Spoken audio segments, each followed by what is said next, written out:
Artıq bir ilə yaxındır ki, Rusiya mediası bu sual ətrafında müzakirələr aparır. Azərbaycanla Rusiya arasındakı qarşıdurmanın arxasında nə dayanır və bu qarşıdurmada kim daha çox dözüm gətirəcək?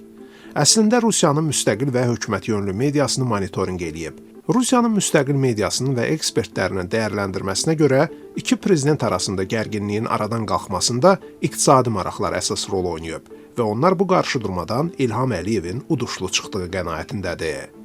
Məsələn, 5 milyona yaxın izləyicisi olan Rusiyanın mühacirətdəki ən iri müstəqil internet media kanalı Dosh TV-nin həftəlik analitik verilişinin aparıcısı Mikhail Fishman bu qarşıdurmada Vladimir Putinin uduzduğunu bildirir. Mikhail Fishman deyir ki, hamının gözü qarşısında Putin təyyarə qəzası barədə yalan danışdı və bilirdi ki, Əliyev də onun yalan danışdığını bilir. Fishman daha sonra qeyd edib ki, Putinə həm iqtisadi münasibətlərə görə, həm də neft-qaz sanksiyalarından yan keçmək üçün Əliyevlə dalaşmaq lazım deyil. Ona görə də Kremlin rəhbəri məsuliyyətini etiraf etməli oldu və təzminat ödəyəcəyini vəd elədi.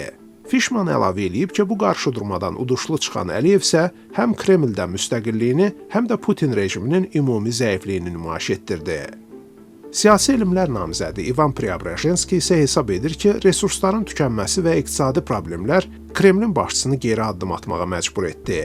Onun sözlərinə görə Rusiya ya Z-blogerlərin dediyi kimi müharibəyə başlamalı idi, bunun üçünsə onun resursları yoxdur, ya da Azərbaycanla dil tapmalı idi.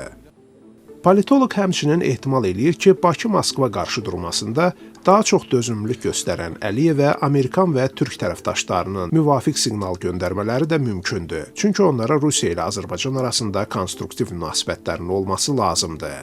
Lakin bununla belə Rusiyalı analitiklər hesab eləyirlər ki, Azərbaycanla Rusiya arasında münasibətlər daha əvvəlki kimi olmayacaq. Yəni mövcud vəziyyəti Sovetlərdən qalma elitalar arasında xüsusi dostluq münasibətlərinin sonu kimi qəbul etmək olar. Ümumi rəy bundan ibarətdir ki, Ukrayna müharibəsi nəticəsində Rusiyanın zəifləməsi İlham Əliyevə özünü Kremlin başçısı ilə eyni səviyyəyə qaldırmağa və müstəqil lider kimi göstərməyə şans verdi. Rusiyanın düşdüyü çıxılmaz vəziyyət isə Vladimir Putini yeni oyun qaydalarını qəbul etmək məcburiyyətində qoydu.